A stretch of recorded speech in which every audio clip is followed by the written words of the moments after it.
अस्सलाम वालेकुम वरहमतुल्लाहि वबरकातुहू। लो दोस्तों, अज एक बड़ा ख़ास नुस्खा अपने भरावां वास्ते लैके आए जिहड़े कि शादीशुदा ने, जिहड़े 18 साल तो घट नौजवान ने, वो इस नुस्खा नूं इस्तेमाल ना करन।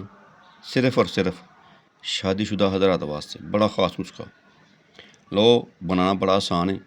तो सब तो पहला सब दोस्तों अगे रिक्वेस्ट है कि साडे चैनल नूं देसी हिकमत टिप्स नूं सबसक्राइब लाजमी करो, शेयर करो, बैल आइकन लाजमी प्रेस करो ताकि साडी आने वाली वीडियो का नोटिफिकेशन तुहाडे तक पहुँच सके। तो दोस्तों, कम से कम 10 लोगों तक हर बंदा जड़ना साडा वीडियो वेखने वाला जन शेयर करे। बहुत शुक्रिया। तो सब तो पहला जिहड़ियां चीज़ां तुसें इस्तेमाल करनियां ने वो तुहानूं मैं इंशाअल्लाह दसना वा। तो इन्हां चीज़ां लिया के तुसीं अलग-अलग कुट के बाद विच तुसां जड़ना सारियां चीज़ां मिक्स करके उस तो बाद भेड़ का या दुध के 2 तोला वो तुसां इस्तेमाल करके रगड़ के अच्छे तरीके नाल ते गोलियां तुहां बनानियां ने एक माशे दियां। सब तो पहला पंसार स्टोर ते जाना तुसीं, उत्थों तुहां जलवतरी लैनी साफ 6 माशा, जायफल मगज़ लैना एहदा 6 माशा, दालचीनी ये भी 6 माशा।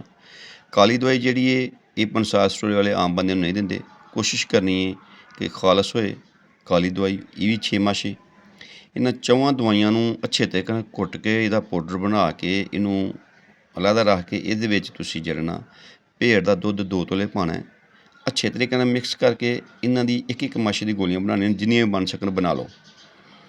एक गोली तुसीं हर रोज़ रात नूं जमा तो पहले हम बिस्तर तो पहले एक गोली तुसां बकरी दे दुध नाल खानी। फिर तुसीं नज़ारा वेखना है।